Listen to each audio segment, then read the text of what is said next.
Hola, ¿qué tal mis queridos fisiopato estudiantes? ¿Cómo te encuentras el día de hoy?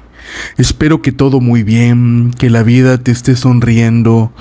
Y pues antes de empezar me gustaría que te suscribas al canal.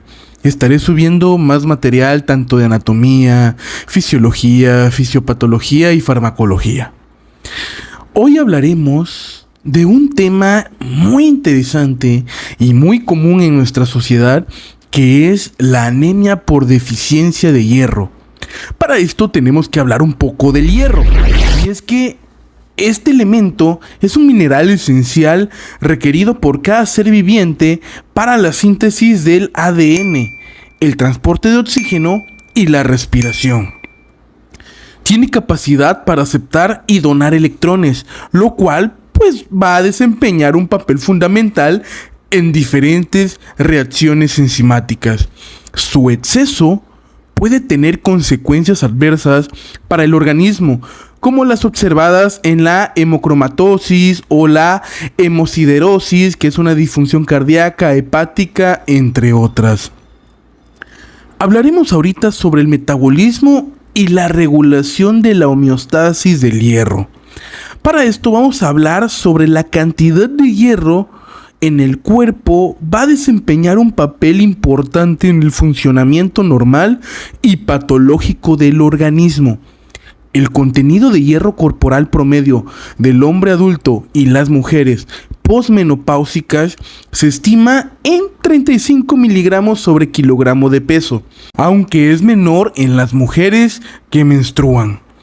La mayor parte del hierro corporal está contenido en los eritrocitos, cada uno de los cuales cuenta con aproximadamente 1 miligramo de hierro elemental. Por lo tanto, el contenido de hierro eritrocitario de un hombre y una mujer adulto se estima entre 1.5 y 2 gramos respectivamente. De igual manera veremos que dentro del eritrocito, en caso que exista hierro en exceso que ya no sea requerido para la síntesis de hemoglobina, se fija a una proteína de almacenamiento, nuestra amiga la apoferritina, para formar a la ferritina. Esta ferritina representa los depósitos corporales de hierro cuyos valores normales en mujeres y hombres adultos oscila aproximadamente entre 15 y 300 nanogramos sobre mililitro. Si ya estamos hablando de depósitos de hierro, también tengo que comentarte de la hemosiderina, que es un producto de degradación de la hemoglobina, que forma parte de las reservas corporales del hierro. ¿Dónde los encontramos? Se encuentra principalmente en los macrófagos de la médula ósea, el hígado y el vaso. Ahora, ya cantidades menores de hierro se ubican en los músculos en forma de mioglobina y en los tejidos como citocromos y enzimas. Y ya así, en una cantidad muy pequeña de hierro, se sitúa en el plasma, unida a la transferrina y a la lactoferrina. Cada molécula de transferrina o lactoferrina une dos moléculas de hierro férrico. El hierro, unido a la transferrina, está en constante recambio en la medida en que es usado por los tejidos corporales. Veremos de igual manera que el hierro absorbido de la dieta o liberado de los depósitos circula en el plasma precisamente unido a nuestro transporte, que es la transferrina, que para él es la proteína transportadora de hierro. Pero ya hablamos de la transferrina. ¿Qué es la transferrina? Además de que es una proteína transportadora de hierro, es una glicoproteína con dos sitios de unión que contienen hierro y tiene dos formas básicas, monoférrica y diférrica, según el número de átomos de hierro. Y como te dije y te repito de nuevo para que se te quede en tu cabecita, es un transportador de hierro. Hablaremos sobre la tasa de recambio del hierro unido a la transferrina, que vamos a ver que es muy rápida, en promedio de 60 a 90 minutos, debido a que la gran mayoría del hierro transportado por la transferrina es utilizado para la producción de eritrocitos en la médula ósea. Eso sí, hay que entender esto. Veremos que el tiempo de depuración del hierro unido a la transferrina desde la circulación se puede llegar a ver afectado principalmente por los niveles de hierro plasmático y por la actividad eritroide de la médula ósea. En caso que la eritropoiesis se estimule demasiado, como en el sangrado agudo, aumentan las demandas de hierro y el tiempo de depuración del hierro circulante pues disminuiría. Pues porque se utiliza mucho hierro. Pero cuando hay una supresión de la eritropoiesis en la médula ósea, los niveles séricos de hierro aumentan y el tiempo de depuración se llega a prolongar por varias horas. En pocas palabras, entre más utilicemos hierro, más rápido será la depuración de hierro. Y entre menos lo utilizamos, pues más lenta será su depuración. Otra cosa que tienes que saber es que en la dieta occidental proporciona en promedio entre 10 y 20 miligramos de hierro por día, de los cuales se absorbe solo el 5 a 10%. Dicha absorción se puede incrementar en los estados de ferropenia, que es bajo hierro, hasta por 5 veces. Normalmente el organismo requiere solo un pequeño miligramo al día de hierro para compensar las pérdidas por las heces, por la popis, ¿no? Ahora, la tasa de absorción de hierro está influenciada por varios factores, a saber, depósitos de hierro corporal, el grado de eritropoiesis en la médula ósea, la concentración de hemoglobina en plasma, el contenido de oxígeno sanguíneo y la presencia de citocinas inflamatorias. Te voy a explicar un poco más a detalle esto. Mira, los depósitos de hierro en el cuerpo significa que cuando los niveles de hierro son bajos, el cuerpo aumenta la absorción de hierro para compensar la deficiencia. Por el contrario, cuando hay suficiente hierro almacenado en el cuerpo, pues obviamente la absorción disminuye. El otro punto es el grado de eritropoiesis en la médula ósea. La eritropoiesis se refiere a la producción de glóbulos rojos en la médula ósea. Cuando hay una mayor demanda de glóbulos rojos, como en situaciones de algún sangrado agudo o anemia, el cuerpo llega a aumentar la absorción de hierro, precisamente para satisfacer las necesidades de producción de glóbulos rojos. El tercer punto es la concentración de hemoglobina en el plasma. En dado caso que la hemoglobina, que es la proteína que transporta el oxígeno en los glóbulos rojos, cuando su nivel llega a ser muy bajo, el cuerpo aumenta también la absorción de hierro. ¿Para qué? Pues para producir más hemoglobina y aumentar la capacidad de transporte de oxígeno. Luego, el contenido de oxígeno sanguíneo, si en dado caso estos niveles en sangre llegan a ser bajos, el cuerpo aquí también aumenta la absorción de hierro, precisamente para producir más hemoglobina y aumentar la capacidad de transporte de oxígeno. En dado caso que lleguemos a tener la presencia de citocinas inflamatorias, veremos que las citocinas son proteínas que el cuerpo produce en respuesta a una infección o inflamación. Algunas citocinas pueden disminuir la absorción de hierro en el cuerpo. Ahora, ya hablamos de la absorción del hierro. Pero, ¿qué onda? ¿Dónde se absorbe esto? Bueno, el hierro se absorbe en el duodeno a través de dos vías. Una que permite la absorción del hierro hemo y la segunda para la absorción del hierro elemental. Pero, ¿cuál es la diferencia entre estos? La principal diferencia entre el hierro hemo y el hierro elemental es su fuente de origen y su biodisponibilidad. El hierro hemo se encuentra principalmente en alimentos de origen animal y es más fácil ser absorbidos por el cuerpo que el hierro elemental, mientras que el hierro elemental se encuentra en alimentos de origen vegetal y se observa con menos eficacia que el hierro hemo. Por lo tanto, para la absorción del hierro hemo es fundamental que exista acidez gástrica, la cual permite liberar al hemo de su apoproteína. El hierro hemo posteriormente es oxidado a su estado férrico formando hemina y se absorbe a través de un mecanismo poco claro, así nos comenta la literatura. Es frecuente observar cuadros de ferropenia o anemia ferropénica en pacientes ancianos que cursan con atrofia gástrica y con la consiguiente aclorhidria. ¿Qué es aclorhidria? Cuando ya no hay tanto ácido clorhídrico. El hierro noemo, o sea, el elemental, requiere ser reducido a la forma ferrosa para poder ser absorbido.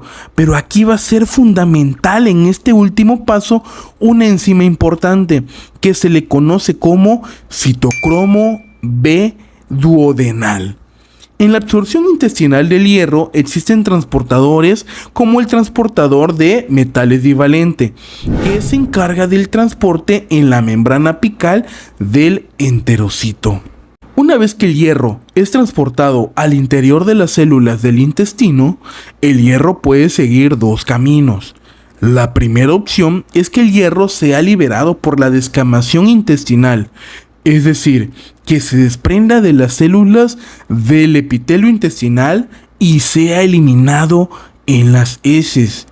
La segunda opción es que el hierro sea transportado a través de la membrana vasolateral del enterocito hacia la sangre, utilizando la proteína ferroportina. Pero, ¿qué es la ferroportina?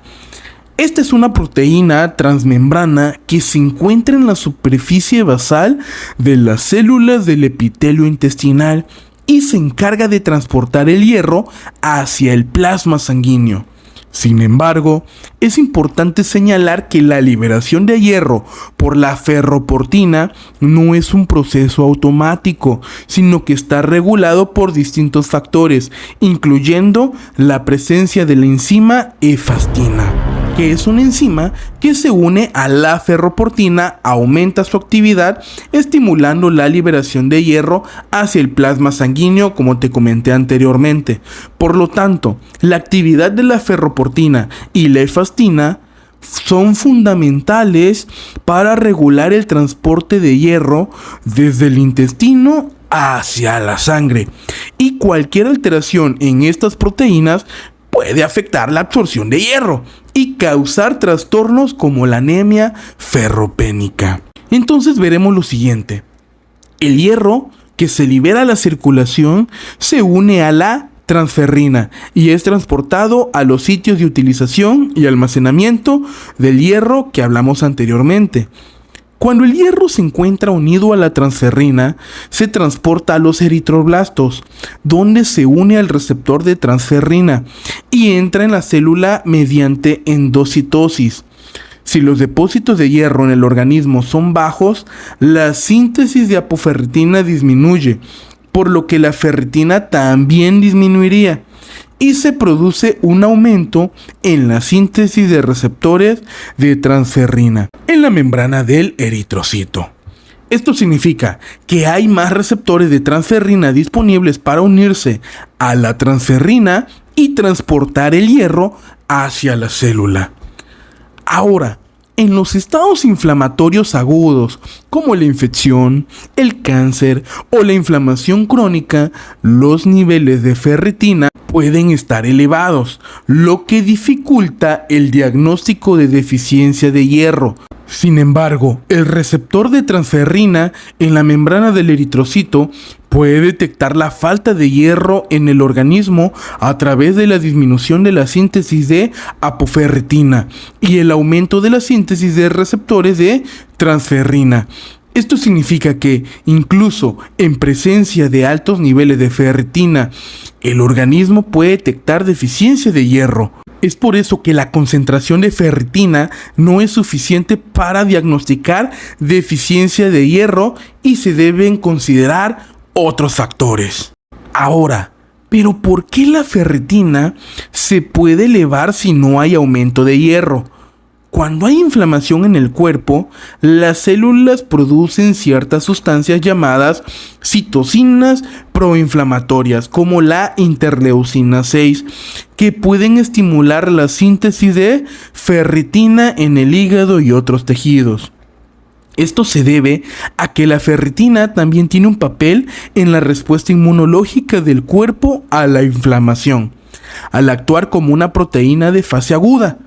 Las citocinas proinflamatorias pueden estimular la liberación de ferritina en la sangre y aumentar los niveles séricos de esta proteína. Por lo tanto, los niveles elevados de ferritina en procesos inflamatorios pueden ser una respuesta fisiológica normal del cuerpo para protegerse de la inflamación. Sin embargo, también es importante tener en cuenta que los niveles elevados de ferritina no siempre son indicativos de deficiencia de hierro, ya que pueden ser el resultado de la inflamación y no de una verdadera sobrecarga de hierro. Ahora te explicaré cómo se forma la hemoglobina. La mayor parte del hierro en el eritrón, que es el eritrón, es el conjunto de células y componentes sanguíneos que participan en la producción, circulación y destrucción de los glóbulos rojos. Entonces, este eritrón se une con una molécula llamada protoporfirina. Veremos que aquí participa una enzima que es la enzima ferroquelatasa y es la encargada de incorporar el hierro al anillo tetrapirrólico de la protoporfirina para formar la molécula hemo. El hemo se une con las cadenas de globina alfa y beta para formar la molécula de la hemoglobina. En situaciones de deficiencia de hierro, la actividad de esta enzima ferroquelatasa se encuentra aumentada en los eritrocitos, lo que permite que se forme más hemo y se produzcan más moléculas de hemoglobina para compensar la falta de hierro. Una vez cumplida la vida media eritrocitaria, que son de 120 días, el eritrocito muerto es fagocitado por los macrófagos en el sistema reticuloendotelial. La hemoglobina se rompe, el anillo hemo se rompe, se corta y se libera el hierro. Parte de este hierro se almacena como ferritina o hemosiderina, y el resto es transportado fuera de la célula por la ferroportina para ser posteriormente transportado por la transferrina. El equilibrio del hierro corporal también lo regula el hepatocito, el cual también funge como reservorio, captando hierro del sistema portal y liberando hierro de regreso al plasma. Nos toparemos ahora con la hepcidina, que es una hormona peptídica con propiedades bactericidas y es un regulador de la absorción del hierro y de su almacenamiento. Esta se une a la ferroportina, internalizándola y degradándola, impidiendo así la salida del hierro desde las células. Los niveles elevados de hepcidina impiden la absorción de hierro y disminuye su liberación desde el hepatocito y los macrófagos. La hepcidina se eleva notoriamente en las anemias inflamatorias y disminuye cuando existe anemia y en la deficiencia de hierro sin anemia. Pero vamos a ver que existen dos proteínas que son importantes reguladores de la expresión de la hepcidina. Nos topamos con la hemojuvelina y la proteína de la hemocromatosis. Se sabe que la hemojuvelina actúa como un cofactor para la expresión de la hepcidina, mientras que la proteína de la hemocromatosis regula la expresión de la hemojuvelina. La investigación actual sugiere que la regulación de la hepcidina está mediada por una compleja red de señalización que involucra una variedad de factores, incluyendo la eritropoyetina, el estímulo inflamatorio y el hierro. Además, se ha demostrado que la hepcidina es una molécula importante en la respuesta inmune innata, ya que tiene propiedades bactericidas y ayuda a limitar la biodisponibilidad de hierro para patógenos invasores. Pero bueno, esa fue una explicación del metabolismo del hierro y lo que sucede en el cuerpo humano. Ahora platicaremos sobre estadios y etiología de la deficiencia de hierro que nos puede llevar a la anemia ferropénica.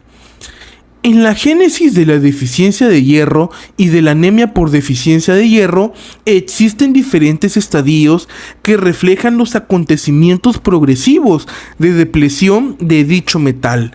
Lo primero que ocurre es una disminución de los depósitos de hierro en la médula ósea el hígado y el vaso, que se ve reflejado por la concentración de ferritina baja, generalmente por debajo de 15 nanogramos sobre mililitros.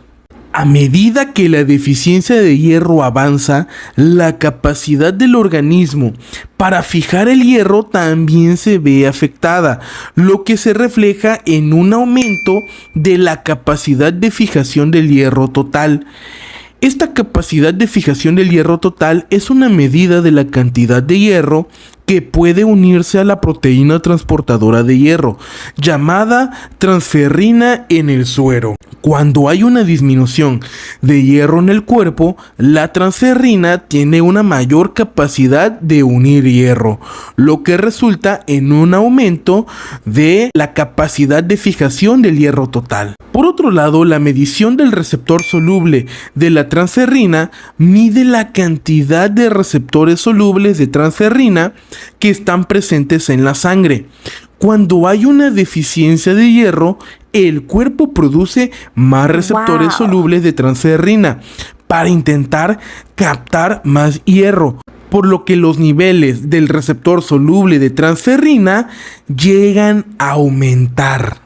En resumen, mientras que la capacidad de fijación del hierro total mide la cantidad total de hierro que puede ser transportado en la sangre, la otra simplemente indica la cantidad de receptores solubles de transferrina que están presentes y refleja la necesidad del cuerpo de captar más hierro. La disminución de la hemoglobina y la microcitosis se observa en los estadios tardíos en el desarrollo de la anemia ferropénica. Ahora, ¿por qué hay microcitosis? Porque al no haber hierro, los eritrocitos se hacen más pequeños y eso lo medimos en laboratorio con el volumen corpuscular medio, que es una medida del tamaño promedio de los glóbulos rojos. Ahora, como te comenté, en la anemia ferropénica, como la producción de hemoglobina está limitada precisamente por la falta de hierro, los glóbulos rojos pueden ser más pequeños y por lo tanto el volumen corpuscular medio puede llegar a ser bajo. La eritropoyesis deficiente de hierro se desarrolla en varios estadios. Tendremos un estadio prelatente, que aquí ¿cómo se manifiesta? Bueno, vamos a encontrar una depresión de los depósitos de hierro, o sea, una ferritina baja, pero vamos a encontrar el hierro sérico normal, la hemoglobina normal. Ahora, en un estadio latente, vamos a encontrar igual una ferritina baja, pero un hierro sérico bajo y una hemoglobina normal.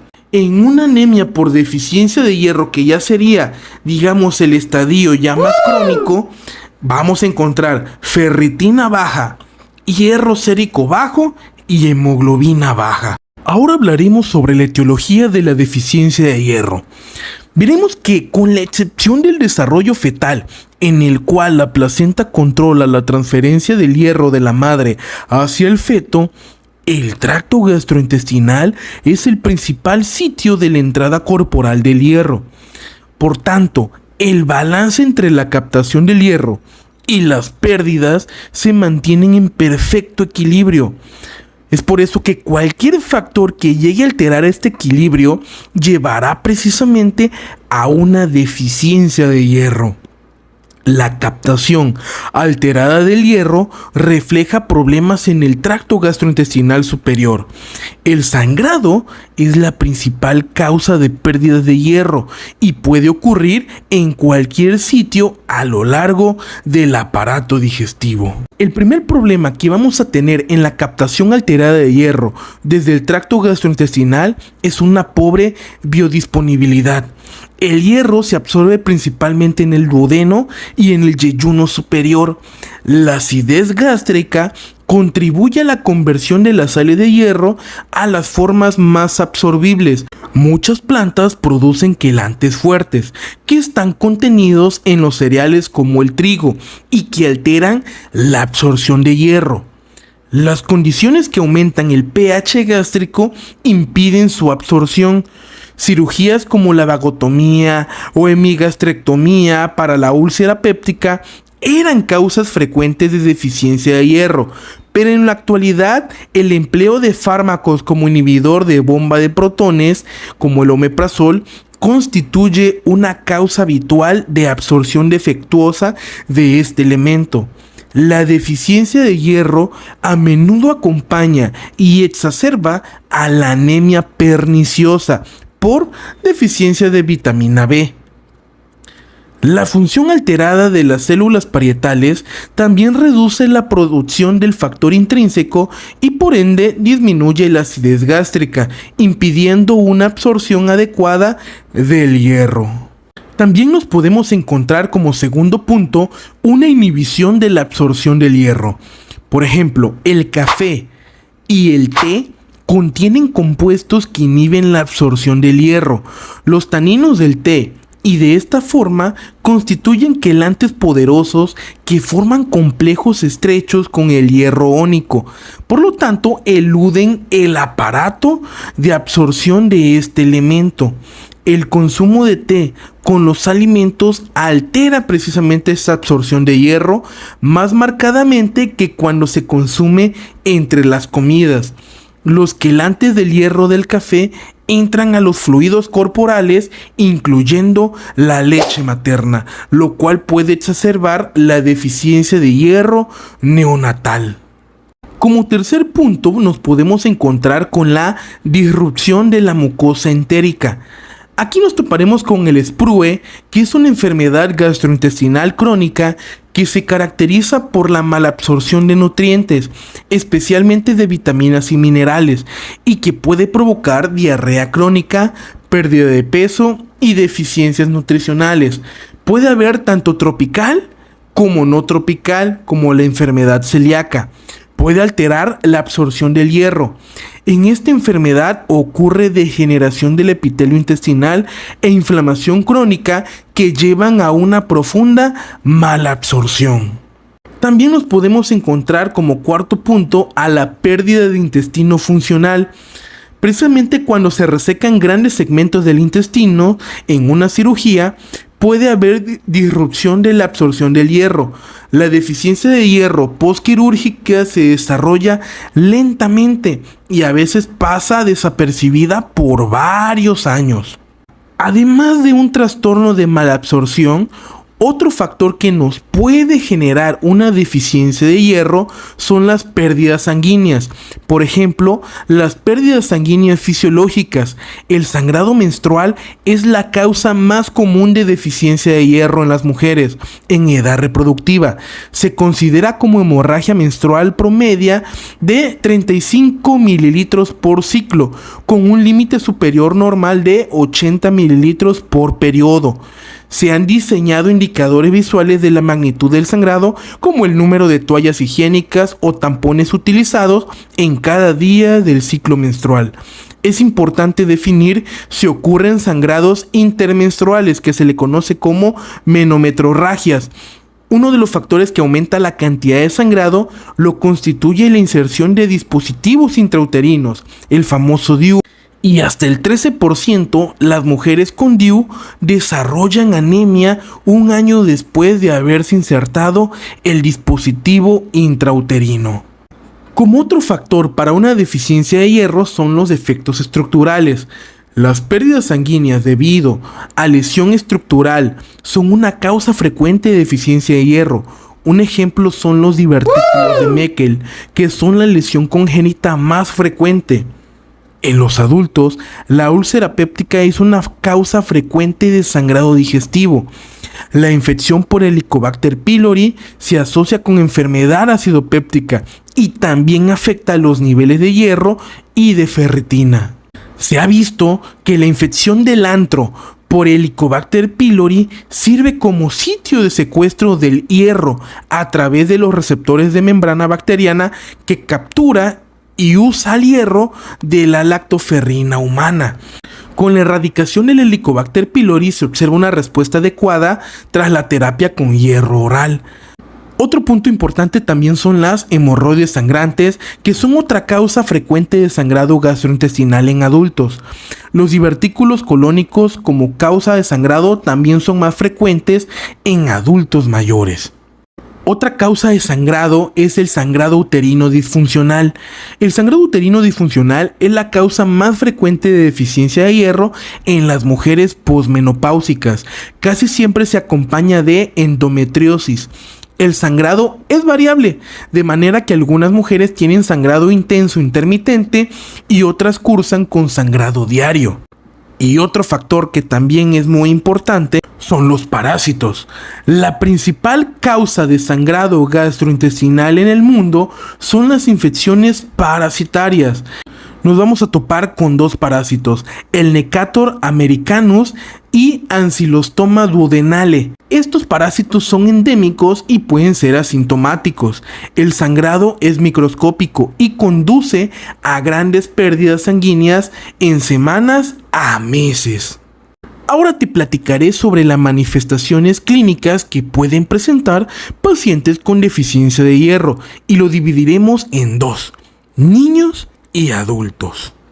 En la deficiencia de hierro durante la niñez, veremos que la anemia ferropénica en neonatos puede ser muy rara, ya que la placenta le proporciona al feto el hierro necesario para una adecuada hematopoiesis. Excepto en los neonatos nacidos de madres con deficiencia de hierro marcada, la placenta aporta la cantidad necesaria para mantener la hemoglobina en valores normales. Veremos que cuando hay depósitos bajos o ausentes de hierro, no se observa el aumento esperado de la hemoglobina después del nacimiento. El primer signo de depósito de hierro ausente lo constituye una caída mayor de la esperada en la hemoglobina durante las primeras 6 a 8 semanas de vida. En algunos niños cuyo depósito no están tan bajos, la anemia puede manifestarse hasta la niñez temprana. Otros llegan a manifestar la anemia hasta que ocurre la fase acelerada del crecimiento, el famosísimo estirón. En las adolescentes, este cambio del crecimiento, junto con el inicio de la menstruación, favorece la aparición de la anemia ferropénica. Los niños con deficiencia marcada se quejan de fatiga con pequeños esfuerzos. Las manifestaciones graves de deficiencia de hierro, como coiloniquia o glositis, no son frecuentes, pero pueden ocurrir en casos de ferropenia de larga duración. Dentro de los efectos cognitivos de la deficiencia de hierro se incluye una disminución en la capacidad de atención y concentración y con el consecuente bajo rendimiento escolar, como efectos extrematopoyéticos de la deficiencia de este metal. Por lo que resulta claro que la deficiencia de hierro puede afectar el desarrollo físico, o sea, del crecimiento, e intelectual de los niños. Y por último nos vamos con la deficiencia de hierro en adultos. Los adultos tienden a consultar más rápidamente que los niños cuando padecen de anemia ferropénica. Entre los síntomas más frecuentes se encuentran disnea, fatiga y letargia. Estos síntomas no son específicos de la deficiencia de hierro y pueden verse en otros estados carenciales. Como la deficiencia de hierro en adultos se asocia casi invariablemente a pérdidas sanguíneas, se debe indagar acerca de la presencia de evacuaciones melénicas que orienten hacia un sangrado de tubo digestivo alto. Se deben buscar también síntomas asociados con enfermedades acidopépticas, como dolor en epigastrio, pirosis, saciedad postprandial.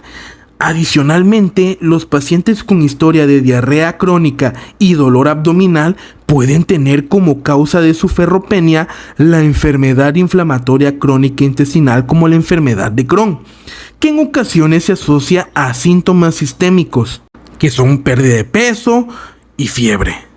La rectorragia sugiere también un sangrado del tubo digestivo bajo y las hemorroides pueden ser la etiología subyacente, aunque siempre es necesario estudiar a fondo a estos pacientes pues para descartar la presencia de una malignidad colonorrectal.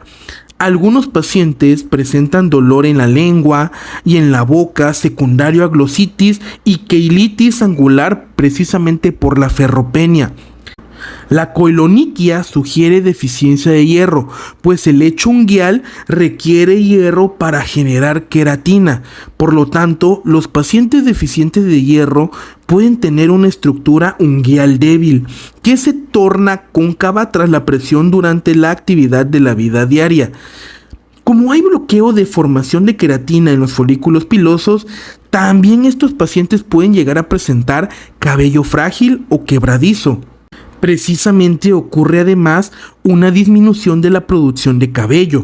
Otros signos son las escleróticas azules, que se asocian a deficiencia de hierro grave y ocurren por adelgazamiento del epitelio, lo cual resalta la coloración azulada de la superficie subepitelial de la esclera. Además, el bajo contenido de oxígeno asociado a la anemia magnifica el color azul de esta. También otro signo que puede llegar a presentar el paciente adulto es la pica. La pica ocurre de forma variable en los pacientes con ferropenia. Generalmente se caracteriza por el consumo de sustancias como almidón, hielo, que es la famosa pagofagia, y tierra.